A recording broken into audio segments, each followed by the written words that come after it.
Three, two, one, go. Welcome back, everybody, to the Triad of the Fours podcast, a podcast from three Puerto Rican friends coming together to do deep dives into Star Wars and other nerd-related media. This is our Bad Batch Monday, released on a Tuesday because Monday's a holiday, but here we are. Today we'll be talking about episode 9. Okay? Yes. It's only a holiday for the American brethren. Well, yes. So anyway, we're talking about Bad Batch episode 9, Bounty Lost, and episode 10, Common Ground. So what do we think about these awesome last two episodes?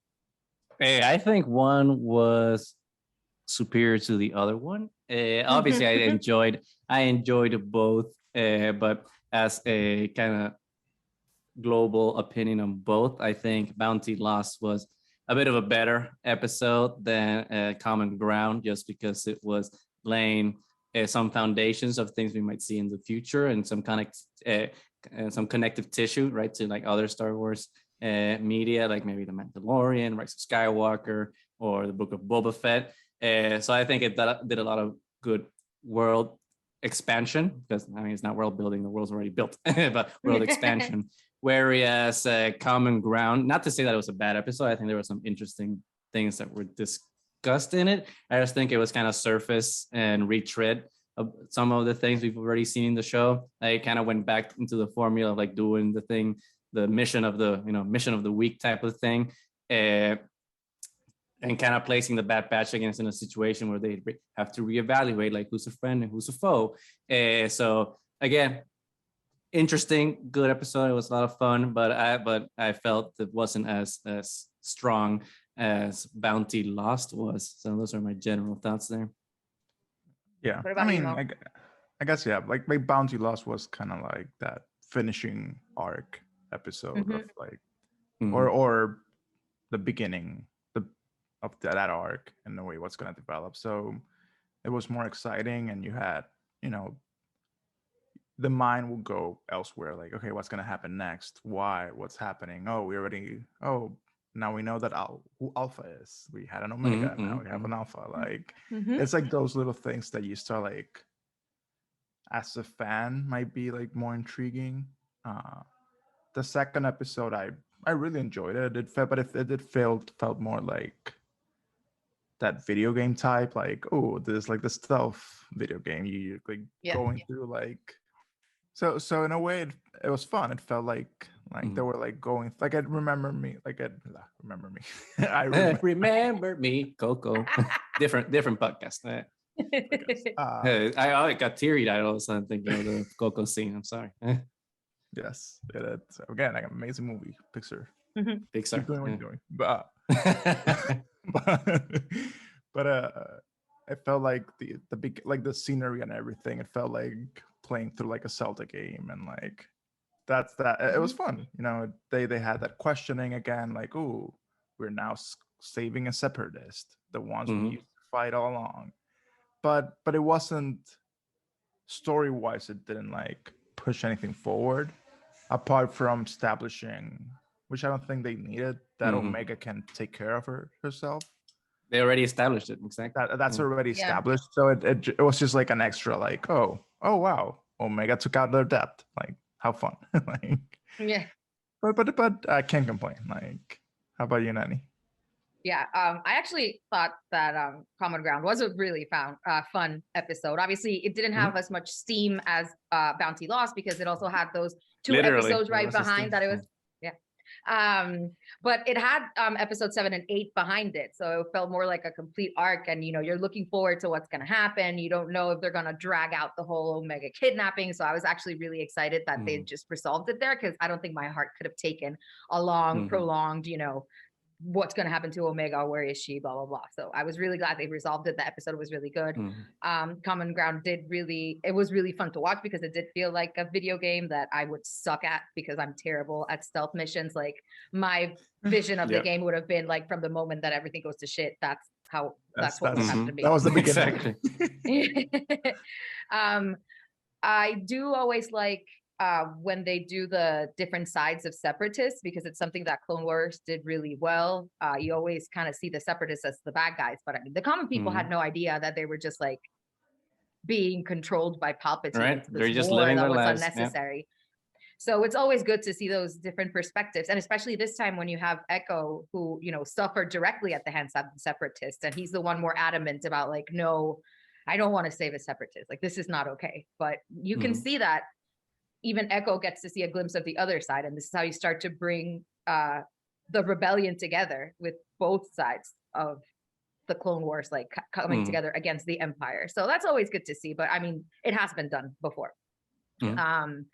I always also like to point out that just visually, every episode just keeps getting more and more amazing. Like, it just doesn't disappoint. You think it's like, oh, they can't top themselves again. And every episode they do. I mean, in Bounty Lost, that whole abandoned cloning facility in the sky, you know, versus like the other one in Camino, like in the water, and it's always like dark and raining. And this one, you have the clouds coming in through the windows with the sunlight and everything. It's just, and then, you know, the Camino one is like top notch, super high tech. And then this one's crumbling. Basically, it still kind of works, but, you know, it's in ruins. And it just sets the perfect stage for this surreal, you know, Fennec versus Cad Bane show off. So I think Bounty Lost, honestly, it's been one of my favorite episodes so far. So. I mean, to your point, I agree with everything you said, basically, but I wanted to build on what you said about how the show looks. And I think, we've said it like in countless episodes before, but it's just, to your point, like every episode is just, like you said, it just outdoes itself in a way that it makes it a point to like just remind ourselves of like how good the animation has come, especially when you look at it, you know, as a package with the first Clone Wars movie, where the animation is just horrendous, right? And then all of a sudden now with especially Bounty Lost, right, where the animation is so beautiful in terms of just like the lighting and like how they got those particle effects for all the smoke and everything, and how the light comes in through that, and how like everything's lit. It's just like just incredible. Like, kudos to those guys for elevating like the animation from just, you know, from a base animation that they could have done with and cheaped out a little bit on, and then like transcending it a little bit to be like every frame is basically kind of like a work of art. So kudos to that team. Like, you're amazing. We can't do that, so it's even triple amazing if you can do something that we can't do. But there was something interesting though to your guys' point of common ground looking kind of like a video game, because it was something that I thought about while watching the episode. It felt like, I don't know if you guys played Battlefront 2, but like there was, it just, I mean, and I think every single Star Wars game has done that at some point, the part where you have to steal a walker and then go through the city and then escape before the walker behind you kind of destroys you. So it was like very reminiscent of a lot of those games. So I wish I like you guys said, it's not a bad thing. It's still fun, but sometimes it's like, okay, we saw it before, but then I just have to kind of remind myself that this isn't done to, you know, cater to adult expectations. This is still a kids show, and it's sometimes okay to just kind of be like, okay, we can have fun with it sometimes. But again, to your point, now you said something that I was thinking about before about the Camino and facility on this new planet that I forgot the name, but the name's not important. The importance, like the visual aspect, right, of how that facility looks. And even though it's completely different in terms of like how they're framed, like the typical city where it's just rain and darkness the whole time, but rain and darkness means that you can't see. So it's a lot of nebulous, right, activity going on. But then this planet, even though it's sunny, it's cloudy. So you still have like that nebulous again, right? Nebulous, hazy condition of like what they're doing behind the scenes. So I like that even though both facilities are framed in opposite ways, instead of like liquid water and nighttime, it's like it's gas water and daytime, but they're still used to conceal what's happening on the inside. And what's happening on the inside is some cryptic, and I was gonna say nebulous again. I gotta watch myself. Can't use the same word twice, and much less 3 times. But some mysterious cloning, right, that we don't know what it's gonna lead to. And I do like the fact that it's breaking down, because in a way, I think it's a sort of foreshadowing of Kaminoans in general. Like everything that they're doing, and including themselves, is gonna be brought down and broken down at some point, because I don't think there's a good end game here where the Kaminoans are gonna be in a good place coming out of the Bad Batch, but it's conjecture at this point. And I don't think even the Kaminoans are in agreement that they're gonna like survive all of this. Like they're even I love like how they have like fighting interests. Like Prime Minister, like get Omega. Then I completely forgot their name. Who was taking care of Omega before? Nala Say. Nala Say, Tom Wee just got done, and Lama Su is the Prime Minister. Yeah. So you can see like that breakdown, like just as step it was breaking down. You can see the breakdown in their own like power structure. And well, because you can tell that Lama Su is like only interested in like profit. And he completely underestimates the power of a bond because Nala Se basically raised Omega, and he knows that her emotions are involved, but doesn't understand that, you know, when a bond like that is created, she's going to continue to try to save Omega, which is exactly what happened. She paid Fennec to just, you know, leave her out of Lama Su's hands. Like she didn't even ask for her to be brought back or anything. It's like, okay, as long as, you know, she's with the Bad Batch, like she's going to be safe. So that's good enough for me. So, which kind of ties into the Mandalorian, right? Because it's kind of the same dynamic that the client Werner Herzog's character in season 1 had with the child, right? He wants the child and he wants it alive or dead for his own nefarious purposes. And then we got the bounty hunter has that attachment that kind of breaks it, right? Because he has the attachment to this asset, and this in Mandalorian is the child, and Bad Batch it's Omega. But it's interesting that it's happening in both shows around Fennec.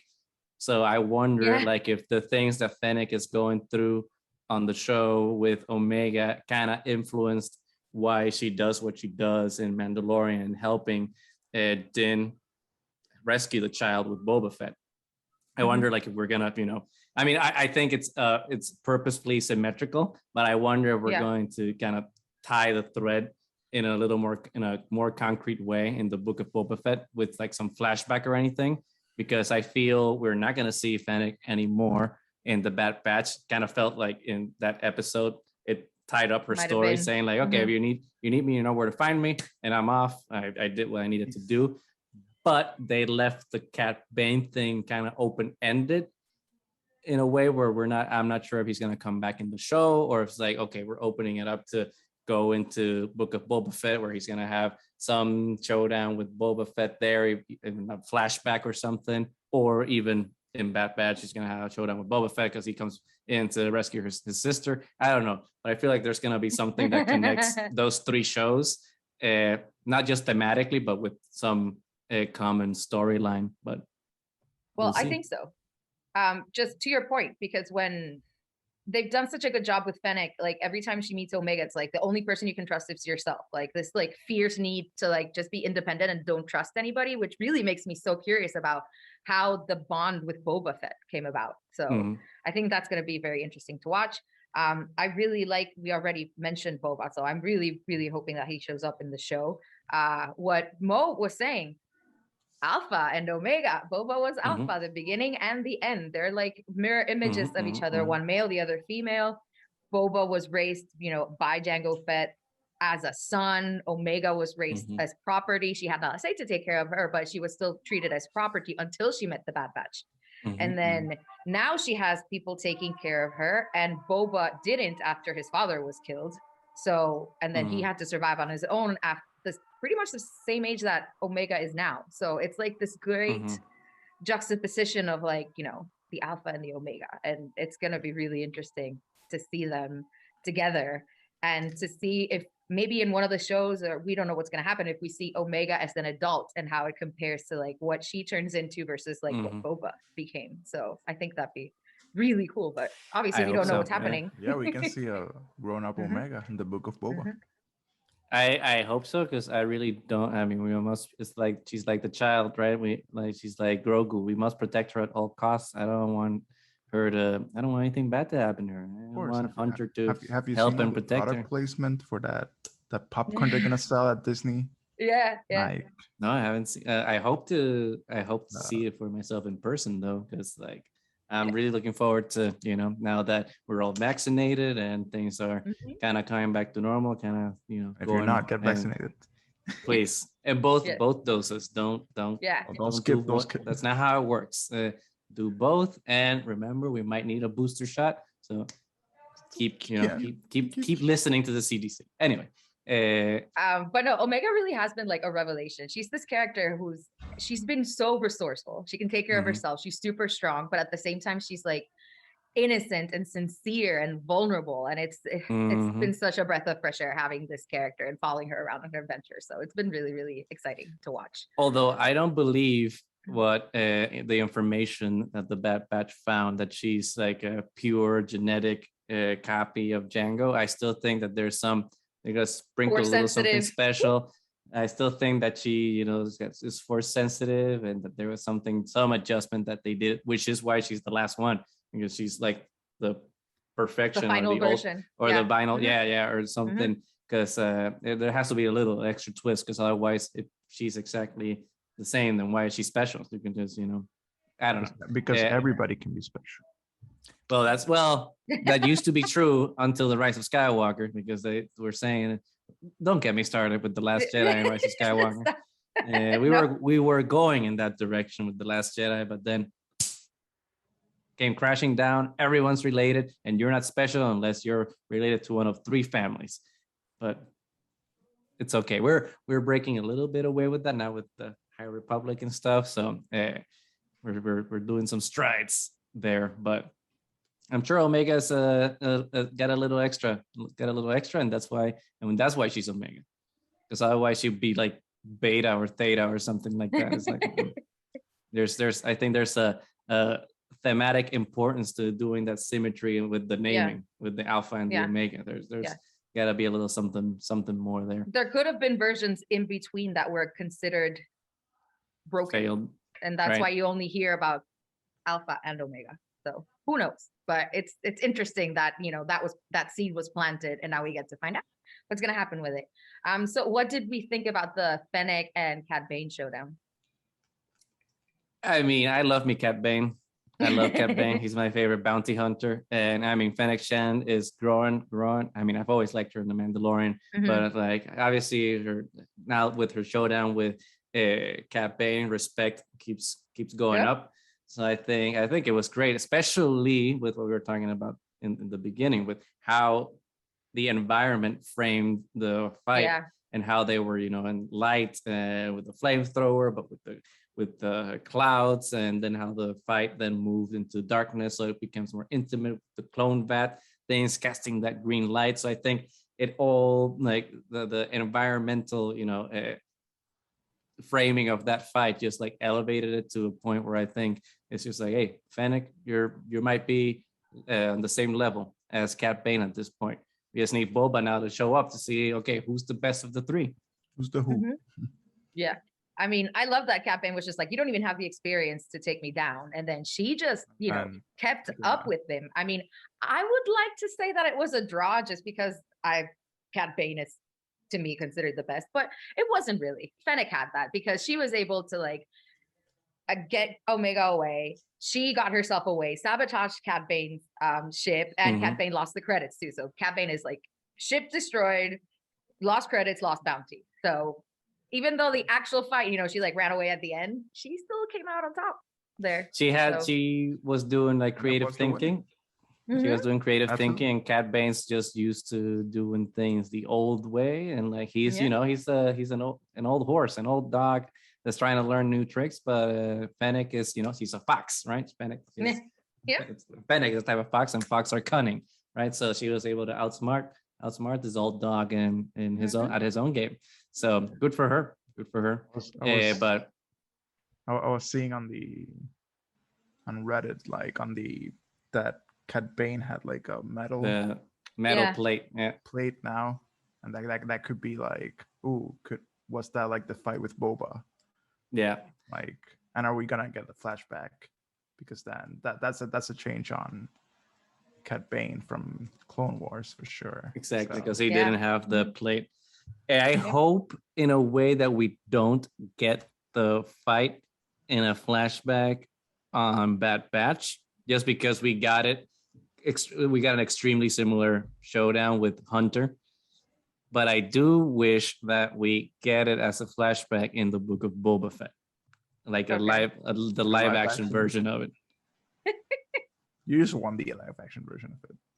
I think Cat Bane needs to be in the Book of Boba Fett. I mean, especially since they brought him back, it's just like go all in, go hard. This is where, like, usually I'm like, okay, don't do so many tie-ins and cameos and stuff, but the Book of Boba Fett is built for this, and you already established it in Bad Batch now, so it's just like pull the trigger, go hard, like Bosk, suckers, bring back everybody. But how old would Cat Bane be by then? That's the problem. I mean, it's an alien. We can say that they leave. Species age different, but and Mandalorian gave us that gift. True. But he can still be an old man. You know, there's a Clint Eastwood is old as shit, and he still kind of kicks ass in like his action movies. I mean, he's not doing that anymore, but you know what I mean. Look at Liam Neeson. Liam Neeson is old as dirt, and he's still doing action movies. I think it'd be okay with old man Bane. Just like you had old man Logan, old man Bane. Yeah. Old man Bane. I would be completely okay with it.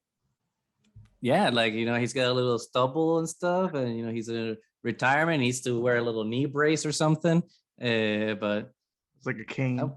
Yeah, like a cane that has a gun integrated into it. Like, I'm okay with this. And then the soundtrack just follows him around, because that Western soundtrack they have for every time he shows up is so good. It's extra so good. And I especially like that they like doubled down on it, and like they like even amped up the outfit to be even more Western than before. I'm like, okay, this is great. Yep. Completely okay with it. Although, is it me, or does his voice sound a little less mechanical than it sounded like in? It does sound less mechanical. I thought that from the beginning. I thought, especially the first time he showed up in episode 8. This time, I think episode 9, he sounded a little bit more mechanical, like his old self. But yeah, he did have like a more mechanical sound, I think, in the Clone Wars. Okay, yeah. So because I was like, something's off. It's either they changed the actor or they toned down like the filter the they metallic. had to. Yep. Yeah. Okay. So I'm not that crazy. It does. Yeah, I noticed that. So got an upgrade on the way. You know. He got a better voice box. I don't know. Yeah. Right, exactly. Yeah. I want him to go back to his old voice box, but it's okay. I do like the more mechanical one better. Yeah, but it made him a little more menacing. Yeah, I think so too. But I kind of like this, like super chill, but like you're afraid of your life, like I'm above all of it. Yeah, he's way more. That's the right word. He's way more chill. In Bad Batch than he was in Clone Wars. Clone Wars was a bit more like, I'm still proving myself. I gotta show you that I'm a badass. Now it's just like, I'm a badass. I am. Just give me by hook, by crook. Open the definition of badass. It'll say Cat Bane right next to it. Like, oh yeah. Yes. Beautiful. Jango Fett ain't got nothing on Cat Bane, and I want to see Boba and Cat Bane fight it out. Oh, that goes in down. Live action. Boba. What if it's Boba and Omega against Cat Bane? With a little assist from Fennec. The takes the takeout shot from Fennec. I mean, I'll be sad to see Cat Bane goes, but if he goes, that would be a good way to go with a team up like that. A team of 3. Yeah. Yeah. I dig it. Exciting stuff. So I think that's it for Bounty Lost. Do you have anything more you want to say about it? No, I mean, we clearly are very enthused with that particular episode. But I think we should give a little bit of love to Common Ground, since we haven't really given it that much. And I think, at least personally for me, where the love of the episode comes in is at the final scene when Hunter and Omega are playing Hollow Chess, or the whatever the fuck it's called. Sorry, nerds. When they're playing Hollow Chess at the end, I think that's the best scene of the episode. The most important one, because it's where Hunter is like, okay, I don't have to baby her anymore, and I can just fully trust her because, hey, she paid off my debt and she can clearly take care of herself, even though she already proved it to me. But not only is she like physically resourceful to get herself out of a jam, but she's also mentally resourceful to figure things out and be emotionally mature to hang out with us. Because I mean, let's face it, Omega might actually be more mature, right, emotionally than the clones, because she is, because they're still very young, right, even though they have they're the body still, of adults. honestly, they're So pretty much the same age, just with probably adult bodies. Like like emotionally, you probably don't develop as well. Like, that's for sure. And I mean, the clone, the Bad Batch, I mean, you were raised just to be a soldier, so how, you know, mature can you be, regardless of the fact that you haven't been on the world for that many years? But if all those years have also just been spent, you know, learning combat training, you know, you're not emotionally mature either. And they're learning to be emotionally mature with her and through their interactions with her too. Because Hunter, I mean, she had already proven herself resourceful before, but he couldn't trust her because he's worried. You know, he was a worried daddy. Like, I can't, you know, let her be with us because she's going to be in danger, even though if she's already proven herself. But at the same time, he already considers her a part of the squad, to the point that he forgot in the middle of the mission that she wasn't with them. She actually, he gives direction like, oh, you go with Omega over here. Oh, that's impossible. Omega isn't here. So, I mean, he's still coming to terms with the fact that he does trust her. He just wasn't actively deciding to do so. And then once he saw her and the fact that she's like this master strategist, who is now going to be probably their strategist when they plan out missions, and he gives her the chance to be like, oh, I'm not just allowing you to be a part of it. I'm giving you the chance to prove it to me right now that you belong with us on missions, instead of like coddling her. So that was a very, very good moment, I think. And I love how he's just like, are you ready for me? And she's like, are you ready for me? And I like that they don't show the game or who wins. It's just like, that's not the point. I don't think that's even, I mean, maybe, but I don't think that was even the point. Doesn't matter who wins. So I like the open-endedness of it, because Hunter might win, but that's not the point of their game. The point of the game is just like just sitting at that same table, at the same battlefield, of like whatever you want to call it, and being there as equals and partners.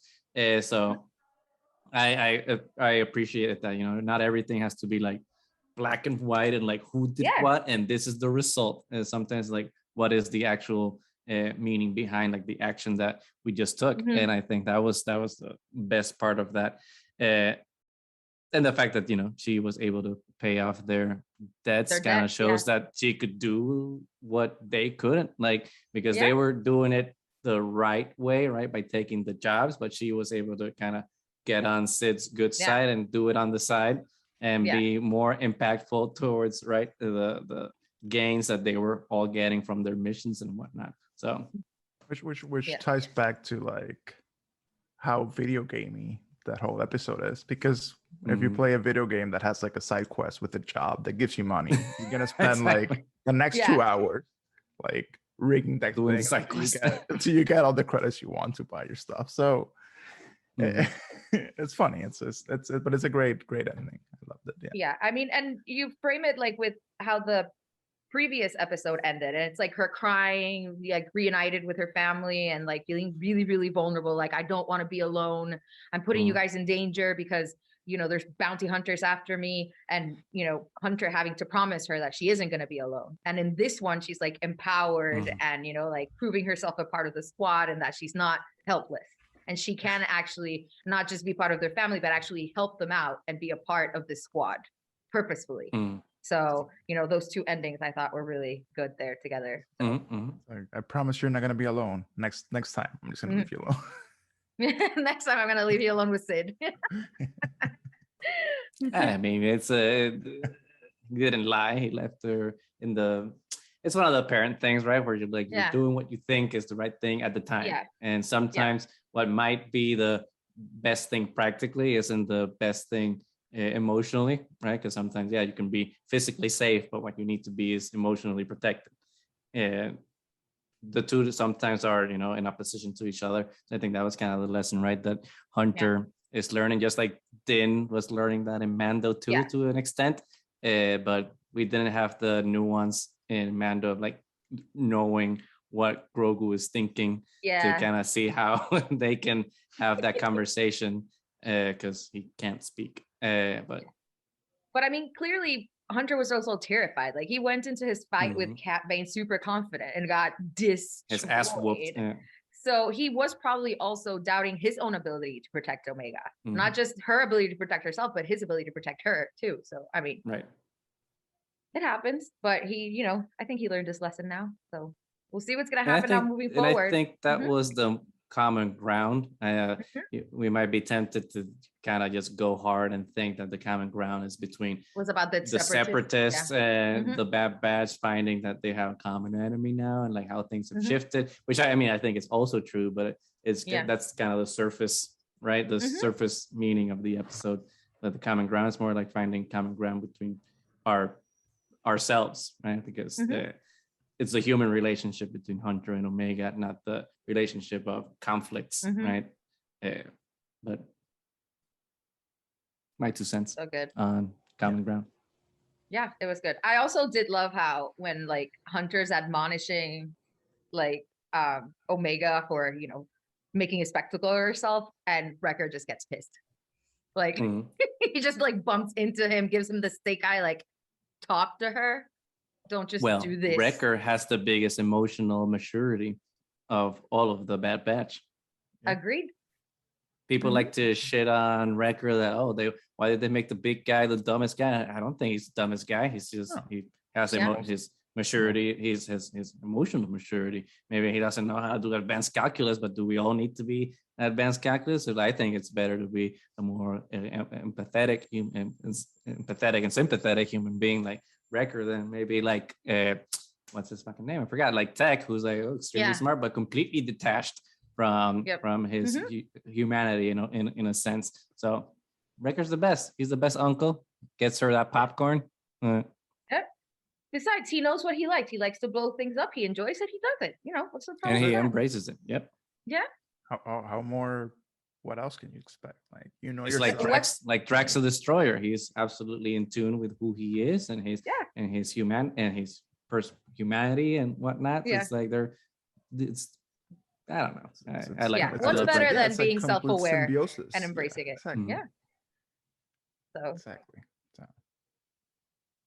Beautiful. I love Wrecker. Yes, Wrecker. I say it like every episode, I think. Apart from Omega, Wrecker's definitely the best Bad Batcher. Right, like, because I think those are the two best characters, because in a way I would argue for Hunter, but for me Hunter is so similar to Rex that I'm like, well, he's just Rex with a Rambo bandana. Right? So he's got he's Rambo, but Rex at the same time. So I'm like, cool. He looks cool, but I've seen that character before. Right. So Wrecker is a little something sweet, but aggressive at the same time. Right. Love it. It's like a Sour Patch Kid. A very big one. A very big one. That packs a bigger punch. Yes. Yes.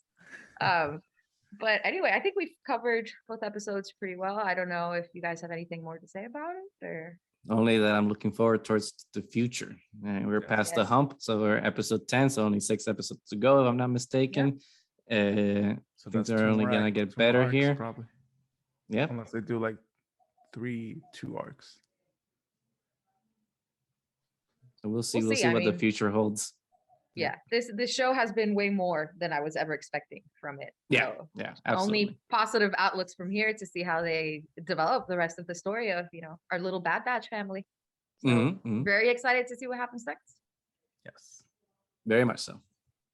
Okay, so are we calling it? I think that is a wrap.